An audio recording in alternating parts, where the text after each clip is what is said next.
గతంలో సుగాలి ప్రీతి విషయంలో అన్న ఒక పేజీ చదివినాడు. ఆ పేజీలో ఏం రాసి ఉందంటే, ఏమ్మా ఏమ్మా సుగాలి ప్రీతి వాళ్ళమ్మా, ఏ తల్లి, నీకు 2 ఉద్యోగాలు ఇచ్చిన నీ కుటుంబానికి, నీకు ఇన్ని ఎకరాల భూమి ఇచ్చిన, 1 ఎకరం 2 కోట్లు, ఏం తల్లి నువ్వు నన్ను నిందిస్తున్నావా? ఇలా ఉంటదమ్మా పరిస్థితి. నీకు సహాయం చేయడానికి వస్తే మమ్మల్ని నిందిస్తావా? మేము మాట్లాడే వరకు నీకు ఆ బెనిఫిట్లు అట్లా వచ్చినాయి. మేము పోరాడితేనే కదా వచ్చింది. అంటే మీరు పోరాడాల్సింది ఆ తల్లికి అన్యాయం జరిగినటువంటి వ్యక్తులని అరెస్ట్ చేయడానికి మీరు పోరాడి, అది చేసినారా? చేయలే. పోనీ బెనిఫిట్స్ కోసం అంటారా? మీరు పోరాడకపోయినా బాబాసాహెబ్ అంబేద్కర్ గారు ఇచ్చిన అవకాశం దళితులకి, ఎస్టీలకు, ఆ కుటుంబంలో అన్యాయం జరిగినప్పుడు వచ్చే బెనిఫిట్స్ వస్తాయి.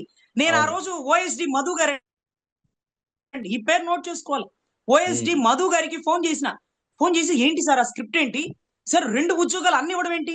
ఆ అమ్మాయి ఒక హ్యాండిక్యాప్డ్ సార్, అమ్మాయి చదువుకున్న విద్యావంతులు సార్, అమ్మాయి కోటలో తెచ్చుకున్న ఉద్యోగం సార్, తింటే ఆ ఉద్యోగం అన్ని ఇచ్చానంటాడు. ఆ కుటుంబంలో తర్వాత ఉద్యోగం సార్, ఇది కూడా బాబాసాహెబ్ అంబేద్కర్ గారి ద్వారా వచ్చిన ఉద్యోగాలు అవి. దళితులకు ఇచ్చేటటువంటి ప్రొవిజన్స్, వాళ్ళకి నిలువు నీడ గాని, పండించుకునే భూమి గాని, ఆ కుటుంబంలో ఒక వ్యక్తికి ఉద్యోగం గాని, ఆ రక్షణ గాని, అక్కడ దళిత చట్టాల్లోంచి వచ్చినటువంటి అవకాశాలు అన్ని ఇవ్వడం ఏంటి అంటే, అదేంటండి ఆ కుటుంబానికి ఒక ఉద్యోగమే కదా మనం ఇచ్చింది, అన్న ఎలా చెప్తారు? చెప్పరండి సార్, అలా చెప్పరండి. లేదు సార్ చెప్పారు, ఆయన ఎందుకు చెప్తారండి, ఆయనకి తెలుసు కదా.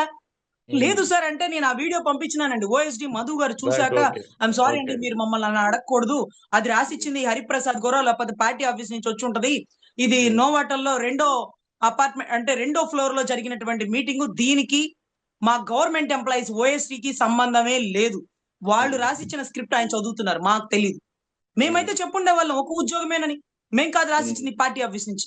అంటే పార్టీ ఆఫీస్ నుంచి రాసిచ్చిన లెటర్ చదువుతున్నప్పుడు దీన్ని ఎంతవరకు చదవచ్చు, ఎంతవరకు చదవకూడదని మనకి తెలియదు.